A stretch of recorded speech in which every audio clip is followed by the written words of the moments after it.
கர்த்தருடைய பரிசுத்த நாமத்திற்கு ஸ்தோத்திரம் உண்டாவதாக.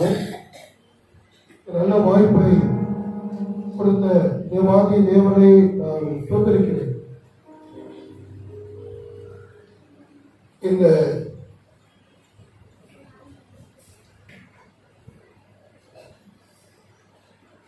பவுல் ஆலயத்தில் நான் அவருடைய வார்த்தையை சொல்வதிலே அதிக மகிழ்ச்சி அடைகிறேன். ஐயர் அவர்கள் சொன்னதை போல நற்செய்தி பணிக்கு நான் அதிகமாக முக்கியத்துவம் கொடுத்து கொண்டே இருப்பதினால்தான் 2 பேராயர்களுடைய காலத்தில் இந்த நற்செய்தி பணியை செய்து கொண்டிருக்கிறேன். இடையிலே ஆயர் பணியையும் நான் செய்து கொண்டிருந்தேன். உங்களுக்கு தெரியும், அருகில் உள்ள சிம்சன் நகர் திருச்சபையில் புதிய ஆலயம் கட்டின பிற்பாடு 3 ஆண்டுகள் அங்கே பணி செய்திருக்கிறேன். அதன் பிற்பாடு கோவை பொது ஆலயத்தில் 5 ஆண்டுகள் பணி செய்திருக்கிறேன். இப்பொழுது 3 ஆண்டுகளாக ஃபுல் டைம் டைரக்டராக பணியை ஆர்டர் கொடுத்தார். அதற்காக நான் கர்த்தரை ஸ்தோத்திரிக்கிறேன். இந்த சபையில் ஹோலி வீக்ல 2023ஆம் ஆண்டு ஹோலி வீக்ல ஒரு நாள் அவருடைய வார்த்தையை சொல்வதற்கான வாய்ப்பு கிடைத்தது. அப்பொழுதும் நான் டைரக்டராக தான் வந்தேன். அன்போடு ஏற்று ஊழியத்தை செய்து கொண்டிருக்கிற ஆயர் அவர்கள் திரு சர்க்குணம் ஐயர் அவர்களுக்கு எங்களுடைய குடும்பத்தின் சார்பில், பேராயர் சார்பில், நற்செய்தி பணி இயக்கத்தின் சார்பில் நெஞ்சார்ந்த நன்றி.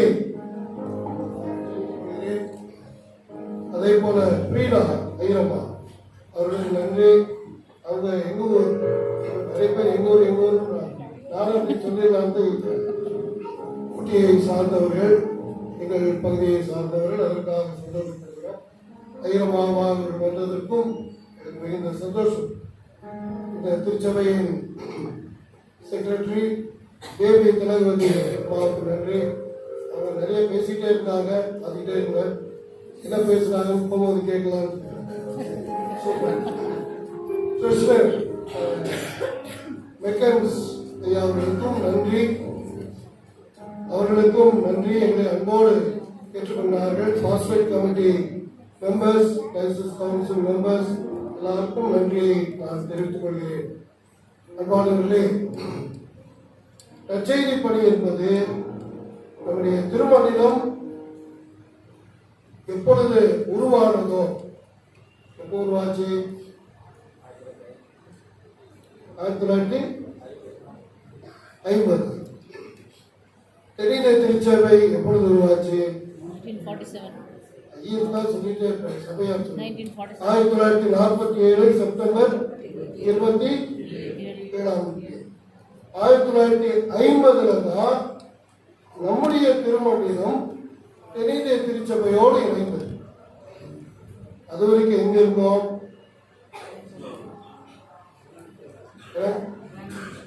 மைசூர் டைசஸ் இருக்கு. அதுக்கான குறிப்பு 300 ஜான் சர்ச்சில் வாய்ப்பு கிடைத்தால் பாருங்கள். நீங்கள் எல்லாரும் நீலகிரி மலைக்கு வர வேண்டும் என்று கூப்பிடுகிறேன். ஊட்டிக்கு வந்த மாதிரி இருக்கும், ஊழியர் செஞ்ச மாதிரி இருக்கும், மிஷன் ஃபீல்டு பார்த்த மாதிரி இருக்கும். நம்முடைய திருமண்டலத்தில் நற்செய்தி பணி அப்படின்றது, டைசஸ் போனா மிஷன் அப்படின்றது நமக்கு எப்படி பேக் போன், முதுகெலும்பு ரொம்ப முக்கியமோ அந்த மாதிரி டைசஸ் போனா மிஷனுக்கு, அல்லது டைசஸ் போனா மிஷன் கோயம்புத்தூர் டைசஸ்க்கு ஒரு பேக் போன் என்று சொல்றோம். இன்னைக்கு நிறைய சபைகள் வளர்ந்து டைசஸ் பெருஞ்சிருச்சுனா நான் 2 வருஷமா தைரியமா எல்லா இடத்துலையும் சொல்லிட்டு இருக்கிறேன். என்ன யாரும் ஒருத்தர் கேள்வியை கேட்க முடியாது. டைசஸ் பிரிஞ்சிருச்சு கிடையாது, டைசஸ் வளர்ந்துருச்சு. திருமணிலும் வளர்ந்துள்ளது, ஆகவே பிரிந்துள்ளோம் என்று சொன்னார். 2021 22 மிஷனரி இருந்தாங்க. இந்த ஆண்டு ஜனவரி மாதம் திருமணிலம் பிரியும் போது 40 மிஷனரிகளானார். அல்லேலூயா. 20 பேரை ஈரோடு சேலம் லைசன்ஸ்க்கு கொடுக்கும். இப்போ 20 பேர் வச்சிருக்கிறோம். ஒரு 15 பேரை இந்த வருகிற ஜனவரி பிப்ரவரியில் புதிதாக நியமிப்பதற்கான ஆயத்தங்கள் தீவிரமாக 19ஆம் தேதி தான் பிஷப் ஒரு மிஷனரி அப்பாயிண்ட் பண்ணிட்டு ஃபாரின் போயிருக்கார். அவர் வந்த உடனே கையெழுத்து போட வைக்கலாம் இன்னொரு 10 பேருக்கு அப்படின்னு. செப்டம்பர் மாதம் 2 பேர் பெண் மிஷனரிகள் நியமிக்கிறார். தீர்மானங்களை இதற்காக ஜெபித்துக் கொள்ளுங்கள் என்று அன்போடு கேட்டுக்கொள்கிறேன். லைசன்ஸ் போடா மிஷன் வேற வேற பேர்ல இருக்கு. போடா மிஷன் அப்படின்னு இருக்கு, படுகா மிஷன் அப்படின்னு இருக்கு, ஹிந்தி மிஷன் அப்படின்னு இருக்குது, இருளாஸ் மிஷன் அப்படின்னு இருக்குது, மலையாளம் மிஷன் அப்படின்னு இருக்குது, டிரான்ஸ்ஜெண்டர் மிஷன் அப்படின்னு இருக்குது, ட்ரைபல் மிஷன் அப்படின்னு இப்படி பல உட்பிரிவுகள் பிரிக்கப்பட்டு மிக சிறப்பாக இந்த இயக்கம் இயங்கிக் கொண்டு இது ஒரு இயக்கம். நான் ஹோலி வீக்ல ஒரு நாள் இங்கே வந்தேன் என்று சொன்னேன். அதுக்குதான் இவ்வளவு டெபினிஷன். அப்போ ஒன்று சொல்லிட்டோம், நீங்கள் நற்செய்தி பணிக்காக கொடுக்க வேண்டும், கொடுத்து பாருங்க, புதிய ஆலயம் திறக்கப்படும் என்று சொன்னேன். இன்னும் கொடுக்கல, அதனால திறக்கல. நான் எப்போதுமே தைரியமா பேசுறது, யாரும் ஒன்றும் பண்ண முடியாது. இன்னும் நற்செய்தி பணிக்காக நீங்கள் இந்த சபையிலிருந்து கொடுக்கவில்லை, ஆகவே ஆலயம் திறக்கவில்லை. இன்னைக்கு செக் போடுங்க, வீரர்கள் ஆண்டு திறக்க செய்வார். அல்லேலூயா. 150 வருடமாக தோடா மிஷன்ல ஒரு ஸ்கூல் கட்டியிருந்தாங்க. மிஸ் கேத்ரின் ஒரு ஆஸ்பத்திரி கட்டியிருந்தாங்க. நான் பொறுப்பெடுத்த உடனே போய் பார்த்தேன், ஆஸ்பத்திரியும் இல்லை, ஸ்கூலும் இல்லை, உருளைக்கிழங்கு தோட்டம் போட்டுட்டு இருக்காங்க. கண்ணீரோடு ஜெபித்தோம். 150 ஆண்டுகளுக்கு பிற்பாடு 8 லட்சம் ரூபாயில ஃபாரஸ்ட் கலெக்டர் எல்லாம் பர்மிஷன் வாங்கி கிளென்மார்க் இருந்த Toda mission prayer multipurpose all women empowerment centre அப்படின்னு டிசம்பர் 6ஆம் தேதி பேராயரை வைத்து திறந்து விட்டோம். அல்லேலூயா. கிறிஸ்துமஸ் ஃபங்க்ஷன் 14ஆம் தேதி நடத்தி விட்டோம். கவர்மெண்ட் ஷெட்ல நடத்துறோம். இப்ப நம்ம இடத்துல நடத்தி 100க்கும் அதிகமான பெண்கள் வராங்க. நான் ஏன் இப்படி சொல்கிறேன் என்றால், கோவை முதல்ல கேரள ஹவுஸ்ல அந்த கோவை முதல் பிரிவு பகுதியில் ஒரு ஊர், அந்த ஊர்ல கேரள பாடும்போது எல்லாம் சூழ்ந்துட்டாங்க. ஏசுநாதனை பாடக்கூடாது, யோ பாடுவையா, இடையா பண்ண முடியும். விபூதி எடுத்து தலையில போட்டார். என் தலையெல்லாம் வெள்ளையாயிடுச்சு. என் தலையத்தான் வெள்ளையாக்க முடியும், இயேசுவின் ரத்தம் உங்களை சுத்தமாக்கும் என்று சொல்லி அவங்க வேற ஸ்லோகெல்லாம் போட சொன்னாங்க. இயேசுவின் ரத்தம் ஜெயம் சொன்ன ஒரு வாரம் கழிச்சு அந்த பூசாரி கோயில்ல வந்து ஜெபம் பண்ணாரு. அவர் பிடிச்சி கட்டி வச்சிருக்கிறாங்க. இயேசு கட்டுவார். பிரியமானவர்களே, நாம் ஜீவனுள்ள தேவனை ஆராதிக்கிறோம். அவர் நிச்சயம் நமக்கு செய்வார். ஆகவே இந்த சபை 20 வருஷமா 22 வருஷமா இயங்கிக் கொண்டிருக்கிறது. உங்களை பார்த்து கேட்கிறேன், எத்தனை பேர் இந்த சபையில ஐயராக இருக்கு சொல்லுங்க. ஆயர் பணிக்கு இந்த சபையில் எத்தனை பேர் போயிருக்காங்க சொல்லுங்க. வருஷ பேர் சொல்லுங்க, பேர் சொல்லுங்க. சேகன்பால்,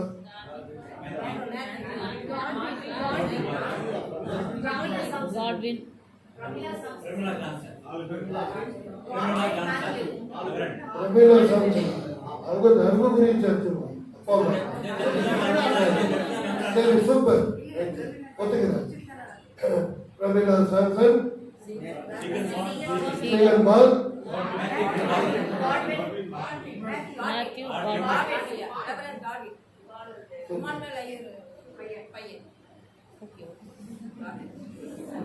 வேற வேற இடத்துல வந்தீங்க, அடையாளம் காமிச்சிட்டாங்க. இங்கேயே இருக்கணும், இங்கேயே பறந்து இங்கேயே வரணும், சரிங்களா? அப்படிதான் இன்னைக்கு ஒருத்தர் சாட்சி சொன்னார், போகவே வண்டியில் ஏறி குழந்தை கிடைக்கல, 4 வருஷம் கழிச்சு குழந்தை பறிச்சு ஊழியத்துக்கு கொடுக்குறாங்க. யார் இந்த பிரவீன்? பிரவீனா? நவீன். யார் இந்த நவீன்? ஆண்டவர்களை அழைக்கிறார். போகும்போது வண்டியில் ஏறிடுங்க, மரியாதையாக ஏறிடுங்க, அப்பாயின்மெண்ட் ஆர்டர் வாங்கிடுங்க, மிஷனரியா போங்க. ரைட். இங்கே வந்து சாட்சி சொன்னா பத்தாது, வந்திருக்கணும், களத்தில் இறங்கிருக்கணும், என் கூட வரணும். ரைட். இன்னைக்கு ஆள் பிடிச்சி விட்டாச்சு, விட்டுறாதீங்க, கட்டி வச்சுருங்க. இது போன்ற ஆயர் பணிக்கும் வர வேண்டும். உங்கள் குழந்தைகளை கொடுங்க. உங்கள் திருச்சபையில் வருகிற காணிக்கைகளை மிஷனரி பணிக்கு கொடுங்க. 5 வருஷமா இங்கிருந்து மிஷனரி பணிக்கு பணமே வரல.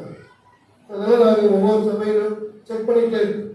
ஆகவே தயவு செய்து மிகுந்த அன்போடு, பாசத்தோடு, நேசத்தோடு இதை வேண்டி விரும்பி கையெடுத்து கும்பிடுகிறேன். நற்செய்தி பணிக்கு ஆதரவு கொடுங்க. இன்னும் 15 பேரை நியமிக்கலாம். நிச்சயமாக இந்த சபையில மிஷனரி பணிக்கு ஆதரவு கொடுத்தார். தேவன் நமக்கு புதிய ஆலயத்தை திறப்பார்.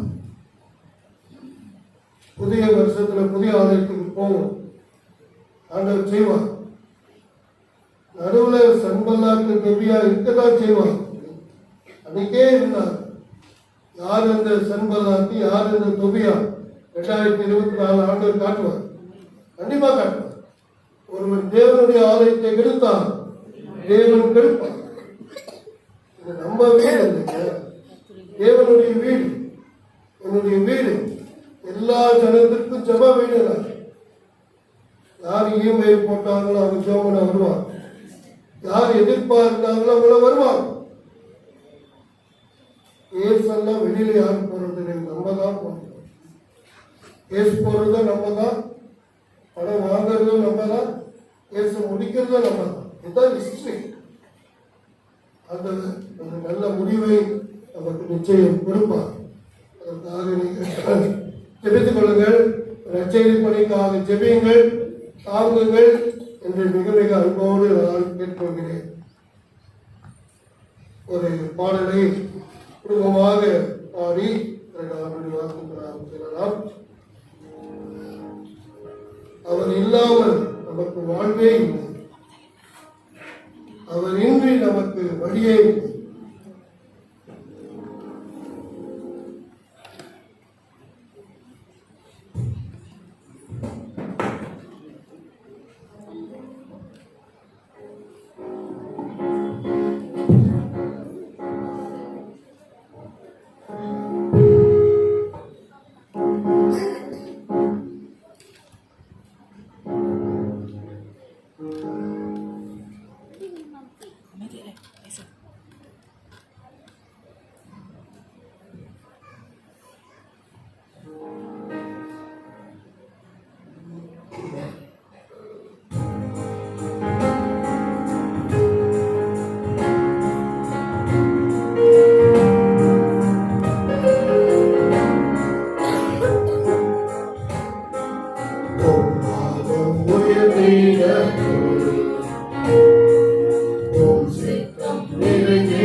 அன்பினால் நடத்தினீரே,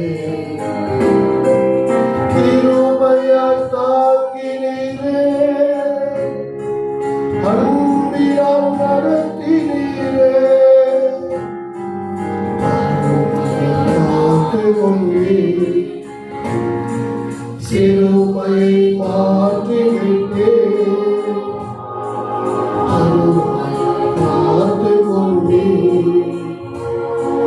சிறுமை மாற்றிவிட்டே, நாமம் உயர்ந்திட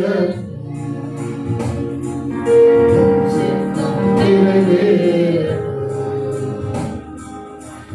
நாமம் உயர்ந்திட சித்தம் நிறைவேற.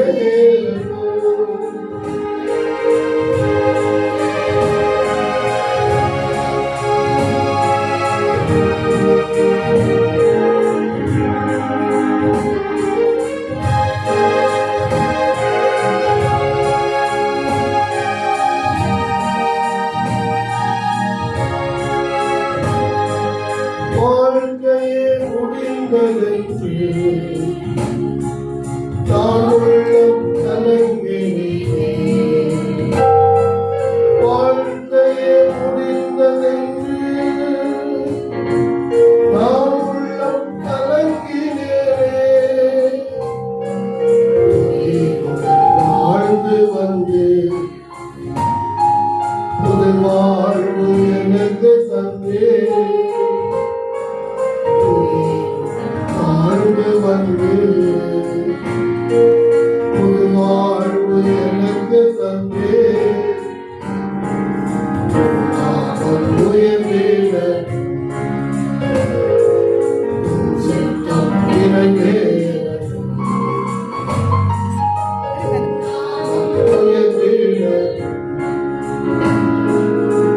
சித்தம் நிறைவேறும். நீரல்லால் வாழ்வில்லையே, நீரன்றி வழியில்லையே, நீரல்லால் வாழ்வில்லையே, நீரன்றி வழியில்லையே,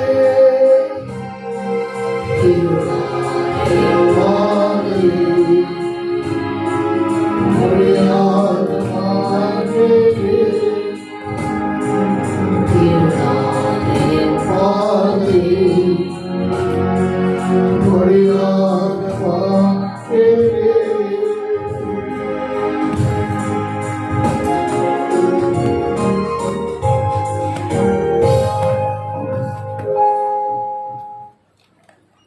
கற்பனையும் மேற்பருவாகிய கர்த்தாவே, அதனுடைய வாயின் வார்த்தை எங்கள் அனைவரின் இருதயத்தின் ஞானமும் நம்முடைய சமூகத்திலே பிரியமாயிருப்பதாக சுவாமி. ஆமென்.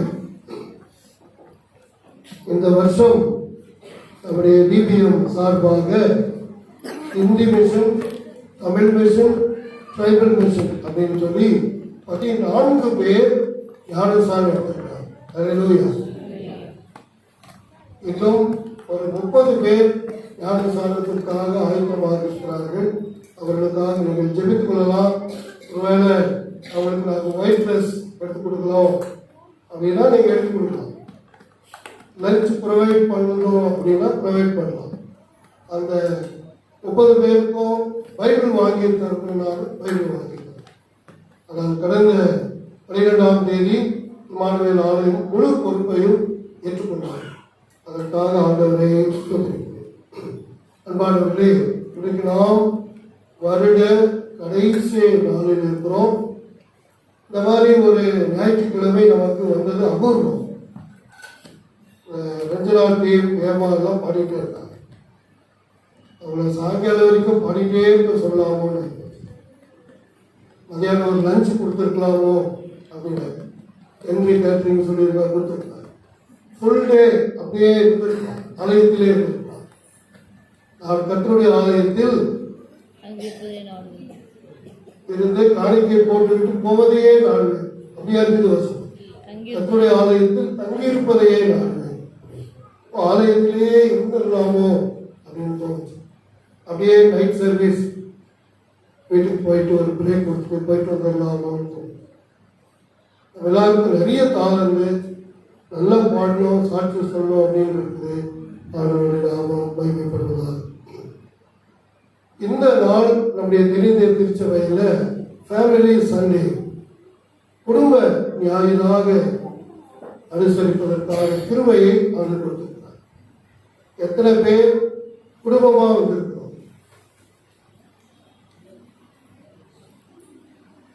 ஹஸ்பண்ட் ஒய்ஃப் இருந்தாலும் இது குடும்பம். இப்போ நீங்கள் வேறு பக்கம் இருந்தால் பிரச்சனை இல்லை. அப்படி வந்திருக்கிறோமா? எவ்வளோ பேர் வந்திருக்கிறோம்? நம்ம 2ஆம் தேதி நாளைக்கு ஒரு பொருத்தனை பண்ணுவோம். ஆண்டவரே, இந்த வருஷம் ஃபுல்லாக குடும்பமாக நம்முடைய ஆலயத்துக்கு வருவோம். அடுத்த வாரம் ஹஸ்பண்ட் காணாமல் போயிடுவார், அதுக்கு அடுத்த வாரம் ஒய்ஃப் காணாமல் போயிடுவார், அதுக்கு அடுத்த வாரம் பிள்ளைங்க வெளியூர் போயிடுவார். நாம் செய்த பொருத்தனை என்னவாக மாறுகிறது? ஆண்டவரே, வருஷ துவக்கத்தில் குடும்பமாக வச்சிருந்தீங்க, குடும்பமாக வந்திருக்கிறோம், மக்கள் ஸ்தோத்திரம் அப்படின்னா அதை விட சூப்பரான விஷயம் ஒன்று. குடும்பத்தை ஏற்படுத்தினவர் கர்த்தர், குடும்பத்தை ஆசீர்வதிக்கிறவர் கர்த்தர், குடும்பத்தை வழிநடத்துகிறவர் கர்த்தர். எல்லாமே அவர் தான். கல்யாணம் பண்ணும்போது நிறைய பேர் கவனிக்கவே மாட்டாங்க. ஒரு சூப்பரான ஒரு ஜபம் இருக்கிறாங்க. அந்த ஆயர் மணமக்களுக்கு திருமணம் ஆசீர்வதிக்கிறதுக்கு முன்னாடி, கேள்வி கேட்கறதுக்கு முன்னாடி ஒரு ஜபம். ஆண்டவரே, உங்களுடைய உதவியின்றி, தகுதியின்றி நாங்கள் எதையும் செய்ய பிராணியற்றவர், தகுதியற்றவர் அப்படின்னு ஜபம் ரொம்ப. ஆண்டவர் இல்லாமல் நாம் எதையும் செய்ய முடியாது. ஒரு பாடல் கூட அதுதான், நீர் எல்லாம் வாழ்வில்லை, நீர் அன்றி வழி இல்லை. நிறைய பேர் என் வழி தனி வழின்னு போயிருப்பாங்க. அப்புறம் திக்குமுக்கு ஆடிட்டு ஆண்டவர் தான் அப்படின்னு கடைசியில் வரார். அடிபட்டு உதப்பட்டு வந்து சேர்றார். முன்னாடியே ஆண்டவரை பிடிச்சா எப்படி இருக்கும்? சூப்பரா. ஆதாம் ஏவாளை குடும்பமாக இணைப்பதற்கு முன்னாடி ஆண்டவர் என்ன பண்ணிட்டார்? ஏதை தோட்டத்தை உண்டாக்கிட்டார், மிருக ஜீவன்கள் உண்டாக்கிட்டார். எவ்வளோ ஆண்டவர் சூப்பர்! ஆல்மைட்டி காட், சர்வ வல்லமையுள்ள தேவன், நமக்கு என்ன தேவை அப்படின்னு சொல்லி அறிந்திருக்கிறார். நம்ம பிள்ளைங்க கேட்கறதுக்கு முன்னாடி வாங்கி கொடுப்போம். மீனை கேட்டால்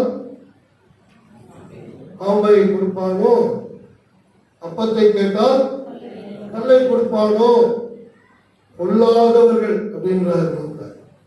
உங்கள் பிள்ளைகளுக்கு நல்ல ஈவை கொடுக்க அறிந்திருக்கும் போது பரமபிதா உங்களுக்கு செய்வது அல்லது கொடுப்பது பேர் அதிக நிச்சயம் அல்லவா அப்படின்ட்டாங்க. அவங்க நிச்சயம் தெரிஞ்சு ஆண்டவர் நமக்கு செய்வது அதிக நிச்சயம்.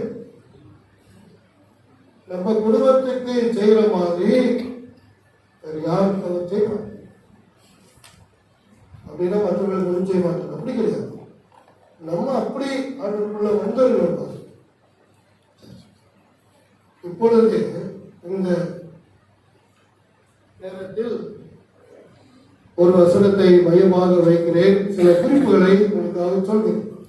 யோசுவா 24ஆம் அதிகாரம்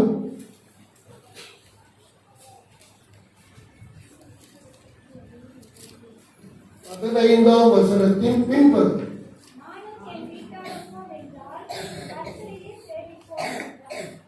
யார் வாசிக்கிறோமா? யார் வாசிங்க? சூப்பர். உங்க பேர் குளோரி. அவருடைய நாமம் மகிமைப்படுவார்கள். குளோரி நிமித்தம் நானும் என் வீட்டாருமோ என்றால் கர்த்தரை சேவிப்போம். நீங்க முன்னாடி எப்படி இருந்தீங்களோ தெரியாது, இன்னைக்கு சொல்லிட்டு நானும் என் வீட்டாருமோ என்னால் கர்த்தரை சேவிப்போம். அதுல உறுதியாக நிலைத்திருங்கள், கர்த்தர்களை ஆசீர்வதிப்பார். இப்போ ஒரு வேலை, பக்கத்துல திரும்பி பார்த்து சொல்லுங்க, நானும் என் வீட்டாருமோ என்றால் கர்த்தரை சேவிப்போம். குடும்பமா இருந்தீங்கன்னா மற்றவங்களை பார்த்து சொல்லுங்க, நானும் என் வீட்டாருமோ என்றால் கர்த்தரை சேவிப்போம்.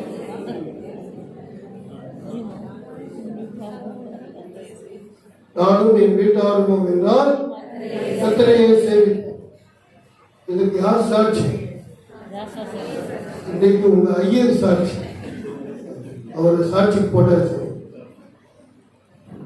உடனே ரஞ்சினி அவரை பார்த்து ஐயரமாக்கு சொல்லுங்க அப்படின்றார். அவர் தான் நானும் என் வீட்டாருமோ கர்த்தரையை சேவிப்போன்னு 5 வருஷமா இங்க சேவிச்சுட்டு இருக்காரு. நானும் என் வீட்டாருமோ என்றால் கர்த்தரையை சேவிப்போம். சாட்சி. இதுக்கு யார் சாட்சி? நீங்களே சாட்சியில அன்னைக்கு யோசுவா இஸ்ரவேல் ஜனங்கள் அப்படி இப்படி போனேன். நம்மளும் இந்த வருஷம் அப்படி இப்படிதான் போயிட்டோம் இல்லைங்களா? ஆயுத பூஜையும் போட்டோம், தீபாவளியும் கொண்டாடிட்டோம், பட்டம் கொடுக்கறது வாங்கி சாப்பிட்டோம், எல்லா வேலையும் பண்ணிட்டோம். அவங்க சொல்றாங்க, நீங்க ஏசுநாளுக்கு போயிட்டு போறவங்க தானே, இதெல்லாம் சாப்பிட மாட்டோம். அப்படியெல்லாம் ஒண்ணு இல்லைங்க, சாப்பிடுவோம். எத்தனை பேர் வாங்கி சாப்பிட்டோம்? அந்நிய தேவர்களை நாடி போக மாட்டோம். ஆண்டவரை விட்டு மற்றவைகளுக்கு முக்கியத்துவம் கொடுத்தாலே அது ஐடல் வர்ஷிப். ஆண்டவருக்கு முக்கியத்துவம் தராமல் மற்ற யாருக்கு முக்கியத்துவம் கொடுத்துட்டார்கள் ஐடல் வர்ஷிப். நான் ஒரு சபையிலே ஊழியம் செய்து கொண்டிருந்தேன். சர்ச்சு முடிஞ்சதும் எல்லாருக்கும் நான் வெளியே நின்று வாழ்க்கை அனுப்பிட்டு அப்புறம் பார்த்தா ஒரு கூட்டம் இங்க முன்னாடி நிற்கிறது. என்னடான்னு பார்த்தா ஒரு வயசான பாட்டியம்மா காலில் விழுந்து விழுந்து ஆசீர்வாதம் வாங்கிப்பாங்க. சொல்லிட்டாங்க, தேவனுடைய ஆலயத்தில் அவரை மாத்திரம் சேமிப்பீர்களாக, அந்த அம்மாவை சிலை வைக்க வேண்டாம், சிலை வணக்கம் செய்ய வேண்டாம் என்று சொன்னாங்க. அதுக்கப்புறமும் நிற்கிருப்பாங்கன்னு நினைக்கிறாங்க. நான் இல்லாதப்போ பண்ணியிருக்கிறாங்க. அது ஒரு விஷயம் மாற்ற முடியாத ஒரு சூழ்நிலை. ஆனால் இங்கே நீங்கள் தான் சாட்சி. கர்த்தரை சேவிப்பீர்கள் என்று நீங்கள் சொன்னது சந்தோஷம். நான் உங்களோட சேருவேன். நானும் என் வீட்டாரும் கர்த்தரை சேவிப்போம். அதுல உறுதியா இருக்கு. கர்த்தரை சேவிப்பது உங்களுக்கு ஆகாதது என்று கண்டால் யாரை சேவிப்பீர்கள்?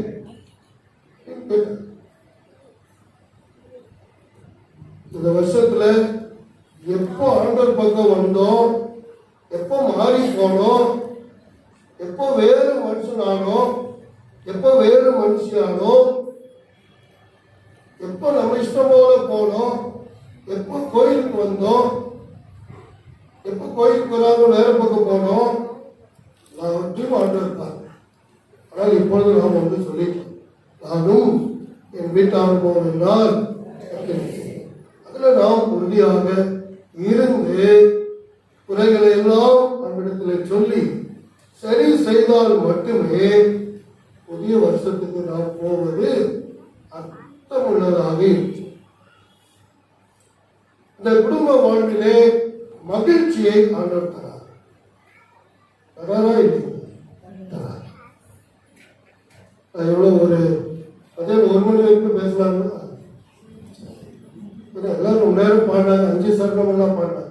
ஐயர் ஒரு 5-6 குறிப்பாக சொல்லிட்டு நீங்க ஜெபம் பண்ணுங்க, நான் சீக்கிரம் முடிச்சிடணும். அப்படிதான் ஒரு சபையில் நான் பேசிட்டு இருந்தேன். அம்மா நான் எத்தனாவது குறிப்பு பேசுறேன், கடைசி குறிப்பு பேசிக்கிறீங்கன்னு தரணுமா? நான் 2வது குறிப்பு தான் பேசுறேன். அப்படின்னா என்ன அர்த்தம்? முடிச்சுட்டு போயிருங்க.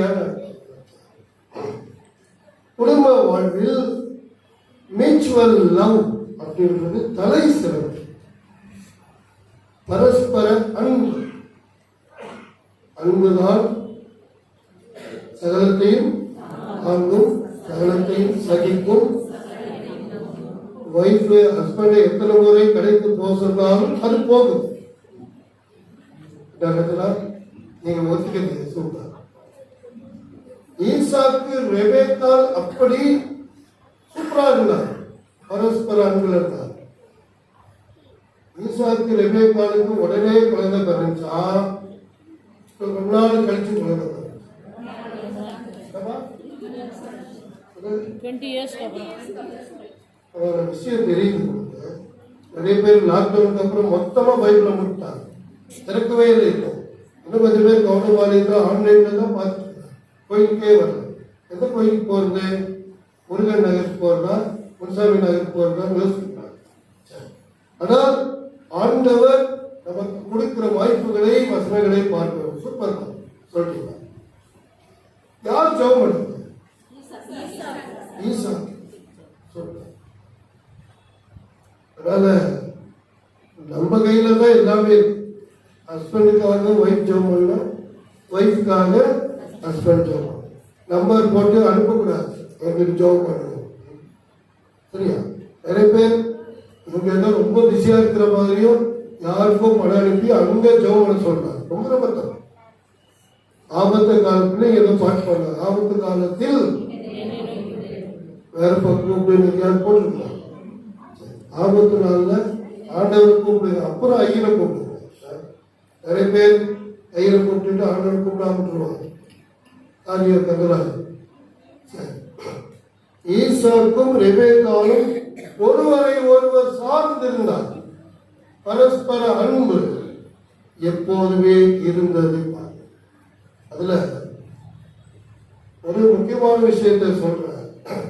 உதவியா இருக்கிறவங்களுக்கு நான் சொல்ல, பைபிள் சொல்லுது. சங்கீதம் 45:10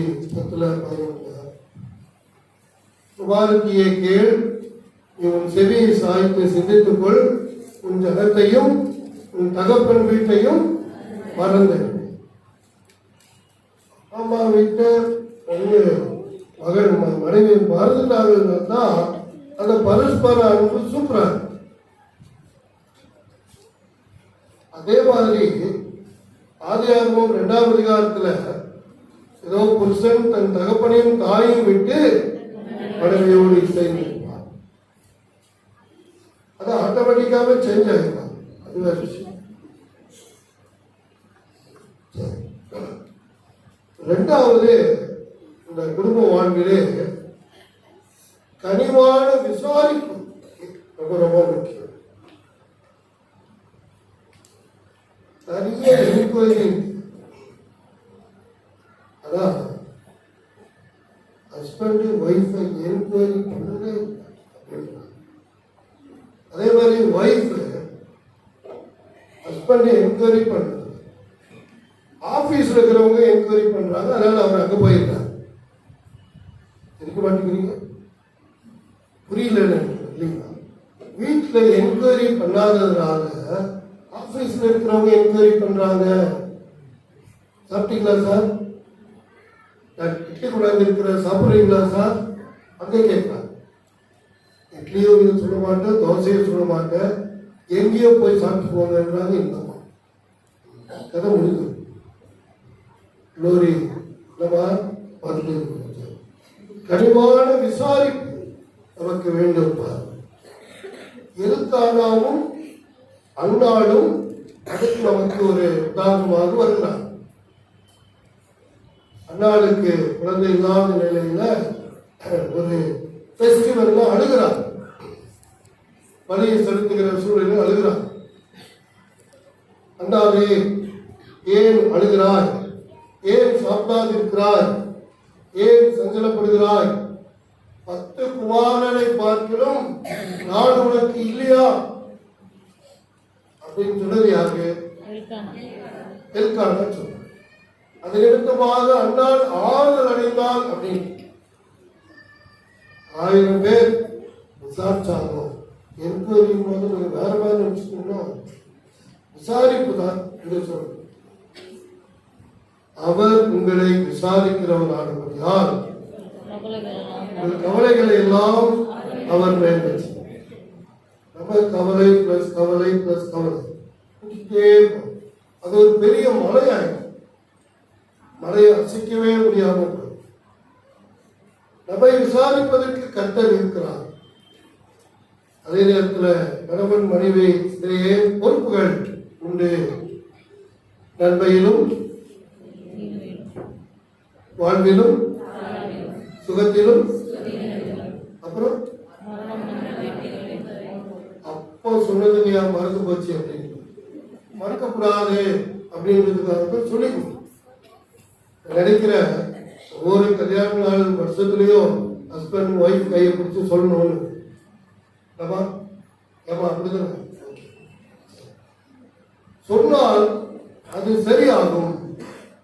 இந்த விசாரிப்பு சரியாகும்.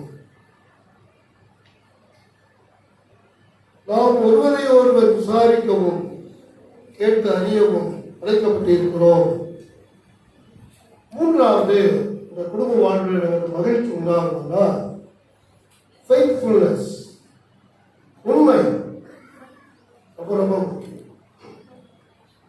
அதில் பார்த்தீங்கன்னா சகரியா எலிசபெத் சூப்பரா இருக்காங்க. அவங்க கர்த்தருடைய கற்பனையின்படி நடந்தார்கள் அப்படின்னு சொல்லணும்.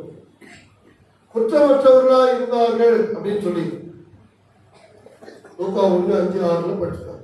நீதி உள்ளவர்களா இருந்தார்கள், ஒருவருக்கு ஒருவர் உண்மை உள்ளவர்களாக இருந்தார்கள், வயது சென்றவர்களாக இருந்தாலும் இந்த சகரியா எலிசபெத்து நீதி உள்ளவர்களாக, குற்றமற்றவர்களாக, கடவுளுடைய கற்பனைகளை கைக்கொண்டவர்களாக, உண்மை உள்ளவர்களாக இருந்தார்கள். நான் கிழவனாய் இருக்கிறேன், என் மனைவியும் வயது சென்றவராய் இருக்கிறாரே என்று தங்களுடைய உண்மை தன்மையை, நிலைத்த தன்மையை சொல்கிறார்கள்.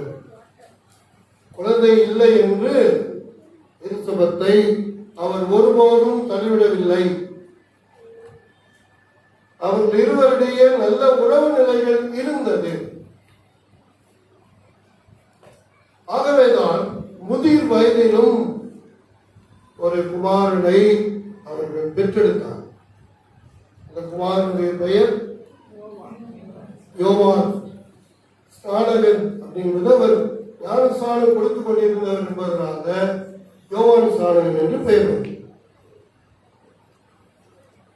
ஆகவே நம்முடைய வாழ்விலேயும் நாம் உண்மை உள்ளவர்களாக இருக்கிறோம். நிறைய நேரத்தில் ஹஸ்பண்ட் சொல்றாங்க ஒய்ஃப் ரொம்ப உண்மையா இருக்கும். ஆனால் ஒய்ஃப் ஹஸ்பண்ட் உண்மையா இருக்கணும் அப்படின்னு எதிர்பார்ப்பாங்க. அதிலேயும் நாம் சரியாக இருக்க வேண்டும். ஒன் சைடா போயிடக்கூடாது. ரெண்டு பக்கமும் அது மிக மிக அவசியமானது. மூன்றாவது, குடும்ப வாழ்விலே நாம் மகிழ்ச்சியாக இருக்க வேண்டும் என்றால் ஒபீடியன்ஸ், கீழ்ப்படிதல் மிக மிக அவசியம். எபேசியர் 5:19-20 தெய்வ பயத்தோடு ஒருவருக்கு ஒருவர் கீழ்ப்படிந்திருங்கள். ஆபிரகாம் சாராள் அதுக்கு நல்ல உதாரணம். ஆபிரகாம் சாராள், சாராள் ஆபிரகாமை ஆண்டவர் வனப்படம் பேசுறாங்க, அது வேற விஷயம். அப்போ ஒரு மதிப்பு மரியாதையில பேரெல்லாம் சொல்லி கூப்பிடுறாங்க. ஏன்னா சீரியல்ல சொல்றாங்களோ அதனால இவங்களும் சொல்றாங்க. மதிப்பும் மரியாதையும் கீழ்ப்படிதலிலே இருக்குமா? ஒருவருக்கு ஒருவர் கீழ்ப்படிந்தாலே மதிப்பும் மரியாதையும் தானாக வந்துவிடும். உயர்ந்த படிப்பும் கை நிறைய சம்பளமும் இக்கால பெண்களுக்கு கீழ்ப்படிதலை கடினமாக்கி விடுகிறது. ஒருவருக்கு ஒருவர் கீழ்ப்படிய நாம் அழைக்கப்படுகிறோம். பவுலடிகளார் அதை தான் மிக சிறப்பாக நமக்கு எடுத்து சொல்றார்.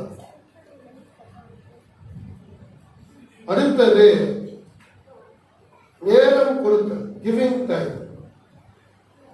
ஒரு பிள்ளை பாட்டு கேட்ட, உங்க அப்பா எப்போ வருவாருன்னா, அவருக்கு ஐயா, அவருக்கு அங்கிள் ராத்திரியிலே ராத்திரியிலே போயிடுறாரு அப்படின்னு. நீ பார்த்திருக்கிறியா உங்க அப்பா? பார்த்ததே இல்லை. ஒரு பிள்ளை தன் தகப்பனாரை பார்த்ததில்லை என்று சொல்லும் போது அதிர்ச்சியா அப்படின்னா பிள்ளை தூங்கினதுக்கு அப்புறம் அவர் வருவார். அவர் 1 மணிக்கு வருவார், காலையில் 5 மணிக்கு வருவார். எப்பொழுது பார்ப்பது? ஞாயிற்றுக்கிழமையாவது பார்ப்பதற்கான வாய்ப்பு. நான் சிம்சன் நகர் சபையில் இருக்கும்போது ஒரு விஷயத்தை சொன்னேன். நீங்கள் குடும்பத்தோடு நேரத்தை செலவு செய்யுங்கள். ஹோட்டலுக்கே போகாதவங்க கண்டிப்பா மாசத்துல 1 முறையாவது போங்க, குடும்பத்தோடு ஹோட்டல்ல போய் சாப்பிடுங்க. அதை கேட்டு ஒரு அற்புதமான தம்பதியர், ஐயா நாங்கள் ஹோட்டலுக்கு போயிட்டு வந்தோம், நீங்க சொன்னதுனால சண்டே மதியம் நான் ஹோட்டலுக்கு போறோம். அப்படி நாம் நம்முடைய குடும்பங்களிலே நேரத்தை செலவு செய்ய வேண்டும், நேரத்தை ஒதுக்க வேண்டும். இதற்கு ஒரு நல்ல உதாரணம் ஆக்கிலா பிரிஸ்கில்லா. அவங்க 2 பேருமே கூடார தொழிலையும் பண்ணாங்க, ஊழியமும் செஞ்சாங்க.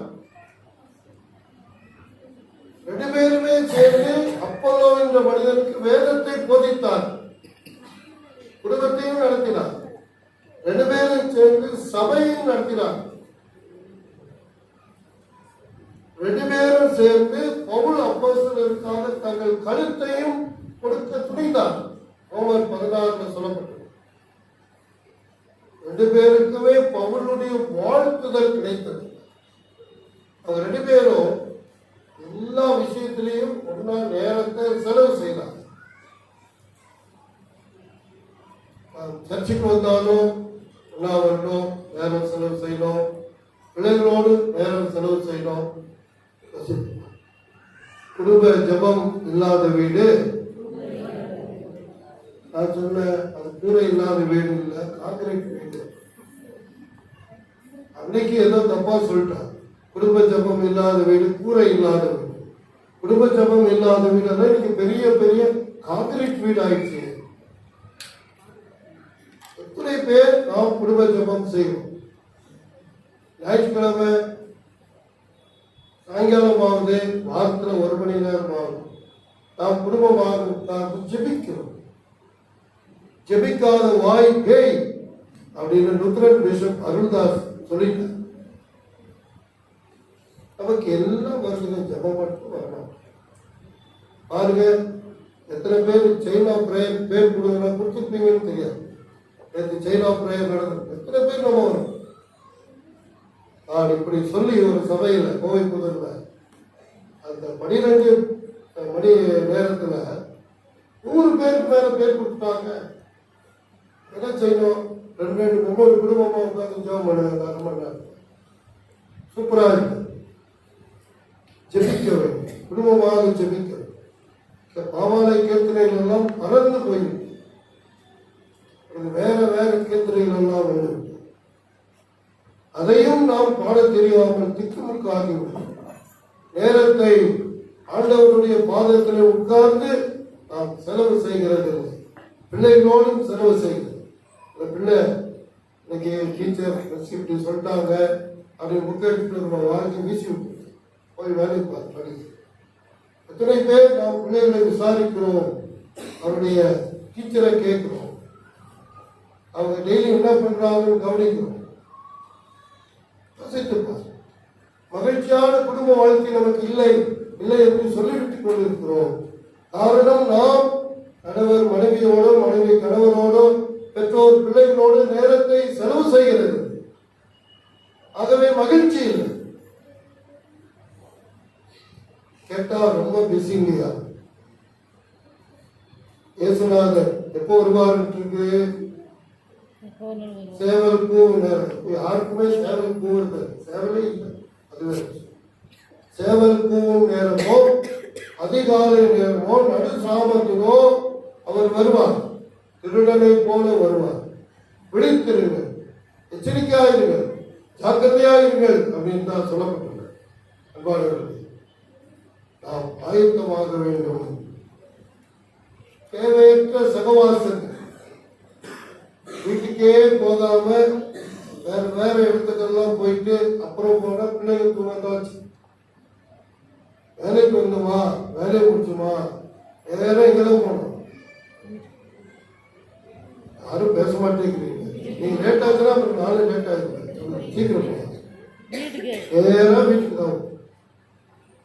வீட்டுல இருந்து ஆபீஸ் போயிடுறோம். ஆனா ஆபீஸ்ல இருந்து ஏன் வீட்டுக்கு வர மாட்டேங்கிறோம்? நாம் தேவையற்ற சகவாசங்கள், வேலை பளு. நிறைய பேர் சொல்றாங்க வீட்டுக்கு போனாலே பயமா இருக்குது, வீட்டுக்கு போறதுக்கே பயமா இருக்குது அப்படின்னு. அதாவது ஆபீஸ்ல நாளைக்குள்ள வேலையெல்லாம் எடுத்து நைட் 9 மணி வரைக்கும் செஞ்சுட்டு அப்புறமா போறேன். நான் சொல்லுவேன், போய்தான் பாருங்க, என்னதான் நடக்குதுன்னு பாருங்க. உங்களை பார்த்து அவங்க பயந்துருவாங்க. பயமா இருக்குதுன்னா பயமாவே தான் இருக்கும். எப்போ அந்த பயம் போகும்?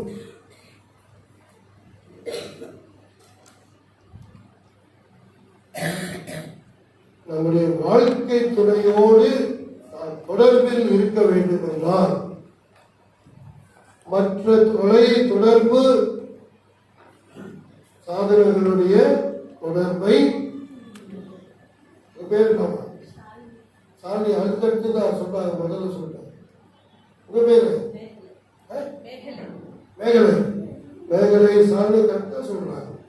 நாம் நம்முடைய லைஃப் பார்ட்னரோடு கனெக்ஷன்ல இருக்கணும்னா அதர் கனெக்ஷன்ஸ் எல்லாம் கட் பண்ணும். நிறைய பேர் ஃபேஸ்புக் பார்த்து என் கூட ஒரு மிஷினரி தம்பி வந்தான். தம்பி ஜோம் பண்ணிடலாமா? ஜோம் பண்ணிடலாம். சரி தூங்குமா அப்படின்னு திடீர்னு என்னன்னு தெரியல, ஒரு மணிக்கு பார்த்தா லைட் எரிஞ்சிட்டு. எங்க எரியுதுன்னா அவர் கம்பெனிக்குள்ள எரியுது. என்ன பண்றாருன்னு பார்த்தா செல்போன்ல பார்த்து. அவர் கல்யாணம் ஆனது, அது வேறு விஷயம். நாம் எங்கே தொடர்புகளை பகிர்ந்து கொண்டிருக்கிறோம்?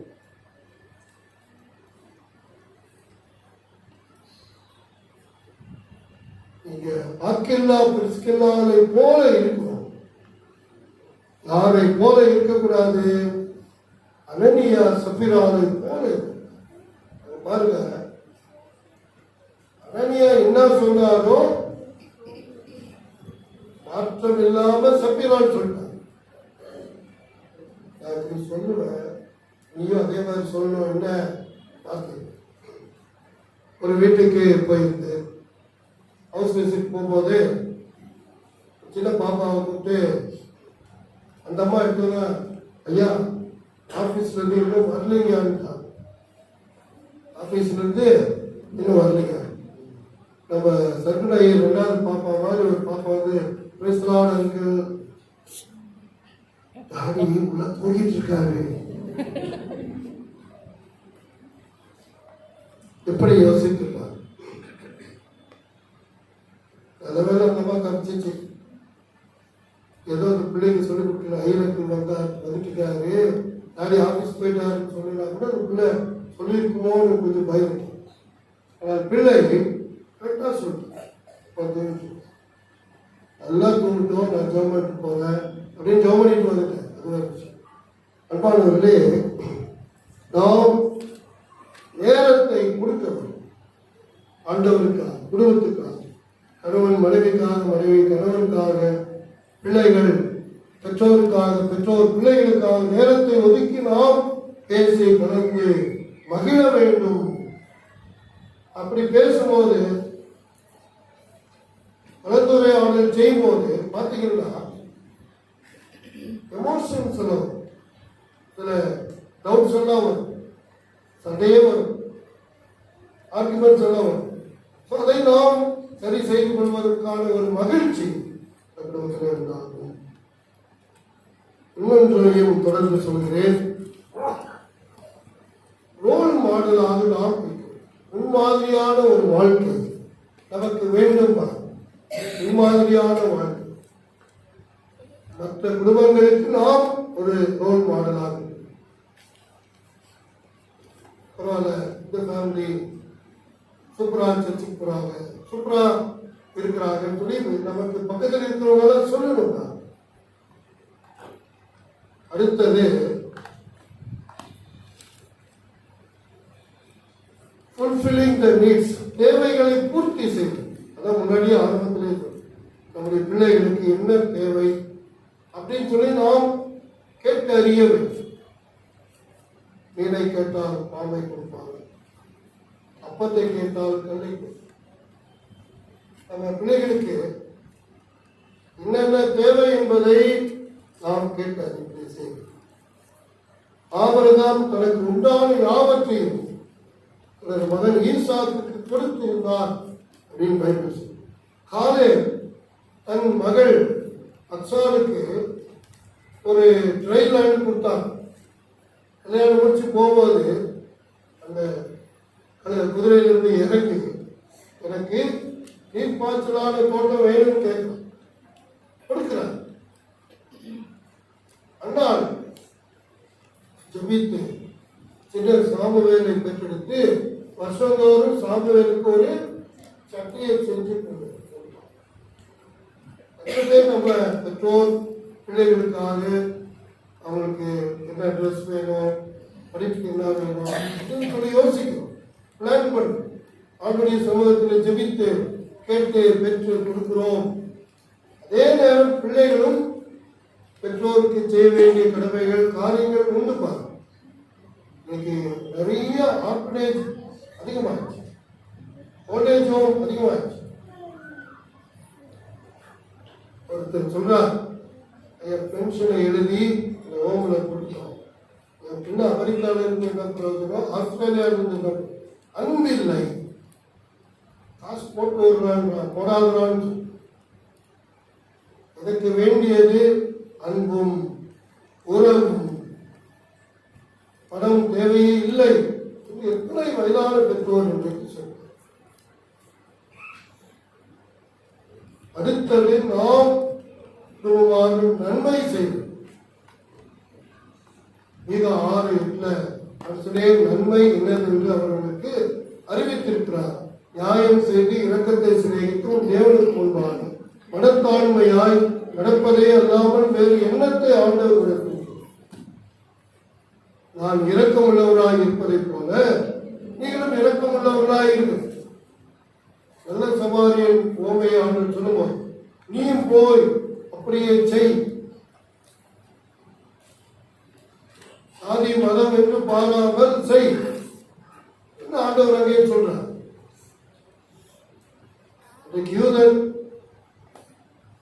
யூதனுக்கு உதவவில்லை, சமாரியன் தான் உதவி செய்தார். மலகப்பாடியில் நல்ல சமாரியன் இயேசு என்னை தேடி வந்தார். நம்மளை தேடி வந்தார், நம்ம யாரை தேடிப்போம், யாருக்கு செய்தோம்? இந்த வருஷத்துல எத்தனை பேருக்கு நன்மை செய்தோம்? லாக்டவுன் பீரியட்ல எத்தனை பேருக்கு நாம் கண்ணாயிருந்தோம், காலாயிருந்தோம், கையாயிருந்தோம் சொல்றார். நான் குருடனுக்கு கண்ணாயிருந்தேன், உடவனுக்கு காலாயிருந்தேன், சகோதரனுக்கு தோழனாயிருந்தேன் அப்படின்னு எத்தனை பேருக்கு இந்த 2023 உதவி செய்திருக்கிறோம்? எண்ணிப்பார், எண்ணிப்பார் நீ பெற்ற ஆசீர்வாதம். நம்ம ஆண்டவர் நமக்கு செய்ததை எண்ணிக்கொண்டிருக்கிறோம். நாம் பிறருக்கு செய்ததை என்ன முடியுமா, சொல்ல முடியுமா? நன்மை செய்ய வேண்டும். ஆண்டவர் காயின் ஆபேல் சமூகத்துல பார்த்து கேட்கிறார், நீ நன்மை செய்தால் மேன்மை இல்லையோ? இன்னொரு குடும்பங்களிலே வர வேண்டியது ரெக்கன்சிலியேஷன், ஒப்புரவாகும். நான் செத்தாலும் போகமாட்டேன், செத்தா எப்படி போக முடியும்? அதான் போகவே முடியாது, செத்பய. அடுத்தது இன்றைக்கு டாக்குமெண்ட்ஸ் எல்லாம் நிறைய ரெஜிஸ்டர் ஆஃபீஸ்ல தான் நம்ம கையில் இல்லை, நம்ம பிரதர் கையில் இல்லை, எல்லாமே போயிடுச்சு அப்படின்னு நிறைய பேர் சொல்றாங்க. பயன்படுத்த முடியாத டாக்குமெண்ட் யாரும் பயன்படுத்த முடியாது அப்படின்னு கொண்டு போய் அங்க வச்சிடறாங்க. யாருக்குமே பயன்படுகிறது இல்லை, ஒப்புரவாகிறது இல்லை, ஏற்றுக்கொள்கிறது இல்லை, விட்டுக் கொடுக்கிறது இல்லை. இன்னொன்று பரிந்து மன்றாடும், ஆண்டவரே நான், என் மனைவி, என் பிள்ளைகள், என் குடும்பம் ஆசீர்வதி. எதுக்காக பக்கத்தில் இருக்கிற புவனேஸ்வரிக்காக ஜெபம் பண்ணி இருக்கிறீங்க, தண்டபாணிக்காக ஜெபம் பண்ணி இருக்கிறீங்களா, காமாட்சி அம்மாவுக்காக ஜெபம் பண்ணி இருக்கிறீங்க. காமாட்சி குடும்பத்தை ரட்சிங்க ஆகவே, அவங்க ஏதோ கஷ்டத்தில் இருக்கிறாங்க போல தெரியுது. ஏன்னா நான் முடிஞ்சா உதவி செய்யணும்னு எனக்கு உதவி செய்ய எனக்கு பலன்காங்க, வழி காமிச்சு கொடுங்க, அவங்களுக்கு என்னென்ன தேவை இருக்குது அதை பூர்த்தி செய்யுங்க அப்படின்னு ஜெபம் பண்ணிருக்கோம்.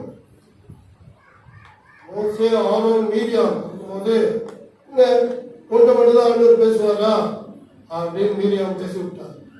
என்னாச்சு? அப்படித்தான் வேணும், இப்படித்தான் போகணும்னு சொல்லிட்டாரா? இல்லை, மோசே கர்த்தரிடத்தில் முறையிட்டு ஜெபித்தான். அந்த என் தேவனே அவளை குணமாக்கும், மீரியாமை ரட்சியும், சுகப்படுத்தும் அப்படின்னு ஜெபம். மீரியாவை சுகமாக்கும். இன்னைக்கு நாம் நம்மை பகைக்கிறவர்களுக்காக, நம்ம மேல பழி சொல்றவங்களுக்காக, நம்மளை திட்டுறவங்களுக்காக ஜெபம். அடுத்தது forgiveness, மன்னித்தல். நம்ம குடும்ப வாழ்வில் மன்னிக்காம இருக்கிறதுனால தான் மகிழ்ச்சியே இருக்கு. மன்னித்து விட வேண்டும். பரவநிலை ஜபத்தை மட்டும் ஒரு சூப்பராக சொல்லி, எங்களுக்கு விரோதமாய் குற்றம் செய்கிறவர்களுக்கு நாங்கள் மன்னிக்கிறது, அதான் மன்னிக்கிறதே இல்லையா? அதை சொல்லாதீங்க. எங்களுக்கு விரோதமாய் குற்றம் செய்கிறவர்களுக்கு நாங்கள் மன்னிக்கிறது போல எங்கள் குற்றங்களையும் எங்களுக்கு மன்னிக்கவே மாட்டார். நம்ம மன்னிக்கலன்னா மன்னிக்க மாட்டார். அப்ப அந்த ஜபத்தை சொல்ல வேண்டிய அவசியமே கிடையாது.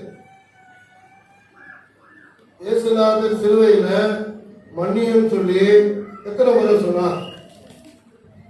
கரெக்டா சொன்னீங்களா? ஒரு பிரைஸ் என்னமா? ஒரு தடவை தான் சொல்லிட்டாரு, ஒரு தடவை தான் பேசிட்டு இருக்கோம். சூப்பர். ஆனா சொல்லிட்டே இருந்தாங்க. எத்தனை முறை கவுண்ட் பண்ணவே முடியாது. வரவெல்லாம் திட்டிருக்காங்க. பிதாவே இவர்களுக்கு, இன்னொருத்த என்னமோ சொல்றான், பிதாவே இவர்களுக்கு. அவன் சொல்லிட்டு போறான், பிதாவே இவர்களுக்கு. மன்னித்து கொண்டே இருந்தான். யோசேப்பை குழியில போட்டான், சகோதரனை குழியில போட்டான். யோசேப்பை கர்த்தர் உயர்த்தினார், எகிப்துக்கு பெரிய அதிபதியாக்கினார். எங்க குழியில போட்டீங்கல்ல, இப்போ பஞ்சோன்னு வந்துருக்கிறீங்க, உட்காருடா கீழே, அடி போடுங்கடா அப்படின்னு சொன்னார். தன் சகோதரர்கள் நிமித்தமாக அவர்கள் கஷ்டத்தில் இருக்கிறார் என்பதை நினைத்து உள்ளே போய் அழுதான். யோசேப்பு அழுதான். அப்பா நல்லா இருக்கிறாரான்னு சொல்லி கூட்டிட்டெல்லாம் அவர் சொல்றார். நிறைய தானியங்கள் எல்லாம் கட்டி கொடுத்தார். திரும்ப எல்லாரையும் அழைத்து வந்து பஞ்சகாலம் நீங்கிறவருக்கு எகிப்திலே சில வேலை இருந்தார்கள் அப்படின்னு சொல்லிட்டு. பிரியமானவர்களே, எத்தனை குறிப்பு சொன்னு எனக்கே தெரியல. யாராவது நோட் பண்ணியிருந்தா சொல்லுங்க.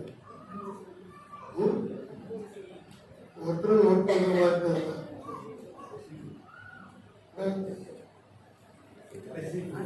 கடைசி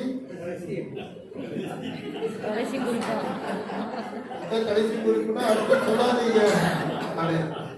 இதுக்கப்புறம் குறிப்பை நீங்களே போட்டுக்க வேண்டியதுதான். ஓரளவு சொல்லி ஒரு 8, 9, 10 குறிப்பு சொல்லிட்டு பார்த்தீங்களா? 8, 9 சொல்லிட்டேங்க. அப்போ உங்க பேர் என்னமா? சர்ச்சில் உங்க பேர் என்னன்னா நம்ம யாருக்கு அவங்க பேர் சொன்னதே இல்லை. அவங்களுக்கே தெரியல அவங்க பேர். அப்படி ஆகி போச்சோம். என்ன பேர் சொல்லுங்க? சுகந்தி பாய். சூப்பர். அவங்க எல்லாரும் கை தட்டி ஐயரை காப்பாற்றி 9 குறிப்பு அவங்க எழுதிட்டாங்க. சூப்பர். நான் 8, 9 சொல்லியிருப்பேன்னு சொன்னேன். கரெக்டாக சுகந்தி பாய் அம்மா சொல்லிட்டாங்க. சூப்பர். God bless you. இந்த 9 குறிப்புல நம்ம எத்தனை குறிப்பு வேணா குடும்பத்துல மகிழ்ச்சி உண்டாகிறதுக்கு சேர்த்துக்கணும் போட்டு. ஆகவே நம்முடைய குடும்ப வாழ்விலே மகிழ்ச்சியாக இருப்பது இது போன்ற குறிப்புகள் நமக்கு அவசியமானது. ஆண்டவர் அற்புதம் எங்க செஞ்சார்? முதல் குடும்ப வாழ்வில் செய்தார். கல்யாண வீட்டில் செய்தார், எங்க வீட்டிலேயும் செய்வார், உங்க வீட்டிலேயும் செய்வார். அதுக்கு நம்ம என்ன செய்யணும்? அவர் உங்களுக்கு என்ன சொல்றாரோ அதன்படி செய்யணும். நம்ம இஷ்டத்துக்கு செய்யணும். இல்லை யாரும் சொல்லிட்டாங்க, அவங்க சொல்றதை கேட்டுடலான்னு கேட்டு ஆண்டவர் நமக்கு என்ன சொல்றார்? வேதத்தை வாசியுங்க. பைபிள் வாசித்தா யார் பேசுவாங்க? என்னம்மா பேர் என்னம்மா? அஞ்சலா.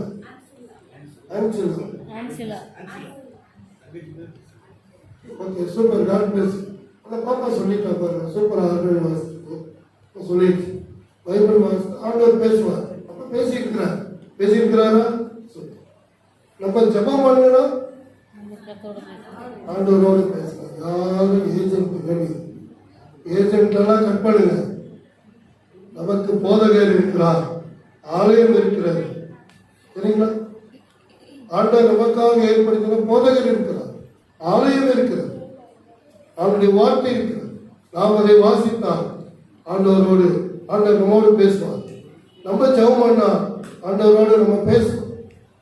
ஆகவே இந்த மகிழ்ச்சியான நாளில் சந்தோஷமாக இருக்கிறார்.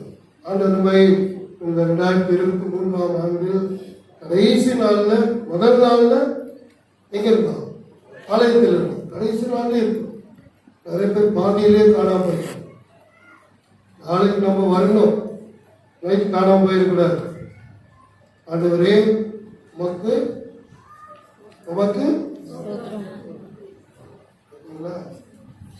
யாக்கோபு சொல்றதான் சொல்லணும். லாக்டவுனுக்கு அப்புறம் அதான் சொல்லிட்டு இருக்கோம். உமக்கு சித்தமானால் நாங்கள் உயிரோடு இருந்தால் உங்களுடைய ஆலயத்திற்கு வருவோம் அப்படின்னு சொல்லுவேன்னு யாக்கோபு அப்போஸ்தலன் சொல்லிட்டு. ஆண்டவர் உமக்கு சித்தமானால் நாங்களும் உயிரோடு இருந்தால் புது வருட ஆராதனைக்கு வருவோம் அப்படின்னு சொல்லுவோம்.